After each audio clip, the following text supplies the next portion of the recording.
I'm working on this Toyota Forerunner.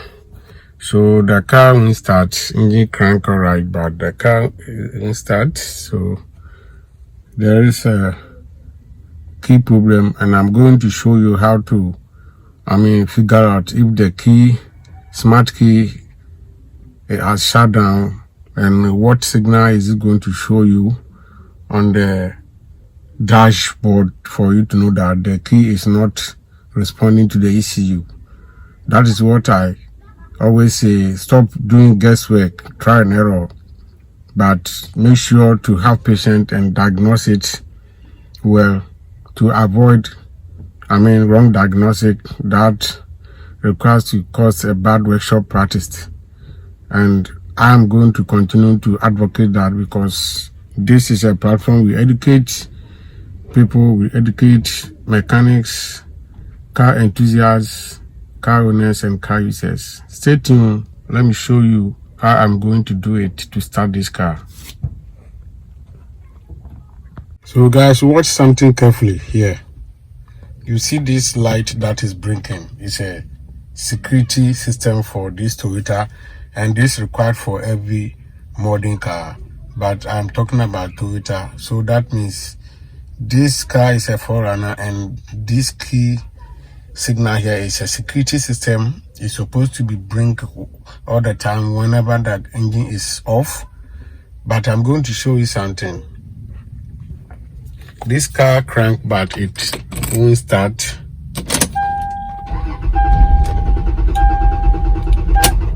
You see,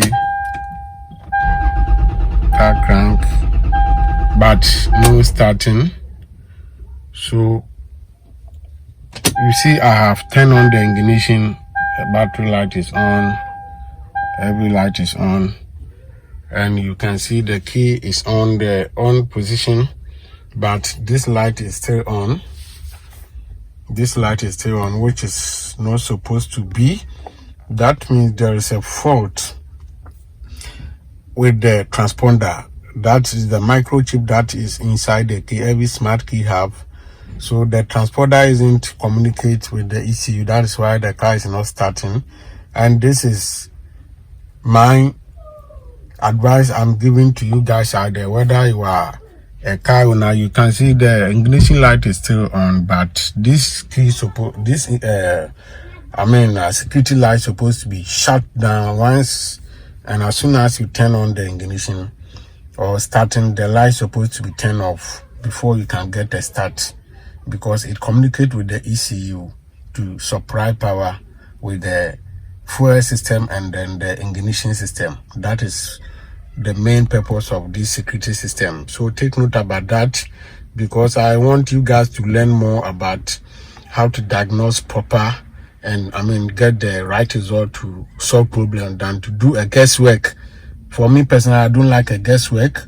That is why you don't need to do try and error. It's same as guesswork. Doing this, like as at now, I have checked the fuses. Fuses are okay.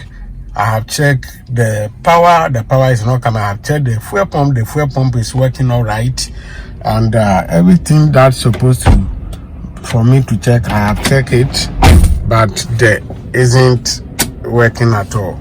So this is why I am trying to tell you that it's not everything that you need to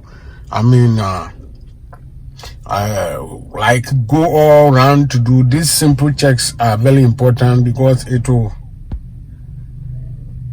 enable you to do the right thing and know the exact fault that is worrying the car, disturbing the car not to start, than to do try and error, troubleshooting, and all this. Why I put a scan tool, and it gives me only one code, which is key not responding. And sometimes if you put those high machines, it will give you transponder, key transponder. Key transponder is the microchip that is inside the key. So once it gives you that means you have to change this smart key. You see, if you have to change this key, as you can see, the key is completely worn out. They have worked on it several times. You can see papers, super glue, and all these things. So this is what we are going to change. You can see it like that, but it's a smart key. So we are going to what do you call it? We are going to work on it to start this car so that you can know the differences. So if you are watching the video, this is a simple way to detect whether the key is responding to the ECU or is not responding, than to check. I cannot go to even check the crank sensor because the crank sensor is not good and the machine didn't detect about the crank sensor. But the reason why I'm doing the video is that some mechanics and technicians may change crank sensor, may change fuel pump, may change a lot of things, and still the car isn't, sparking, the car isn't working. That's why I'm doing this video. So we have a spare key at home and we are going to bring it. Then you see how it will respond. So next time if you encounter this problem, you have to tackle this first. Once it brings, if you turn on the key, it's supposed to go off. That is the difference. So you take note about that. Okay, so as we continue the job, this is where we have reached, and you can see the light is blinking here.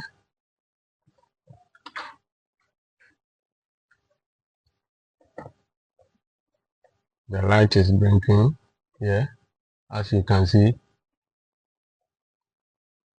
So it's supposed to be like that. This is the new key. Yes, this is the new key. This is the old key. So the old key has spoiled and this light here is blinking. We are going to use the new key and start and see how it will perform. So as soon as I open the key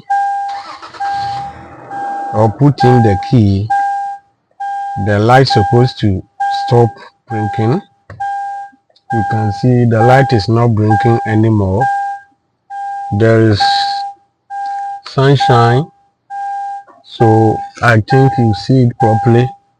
The light is not blinking and we are going to start. So this is not supposed to be like a guesswork or troubleshooting.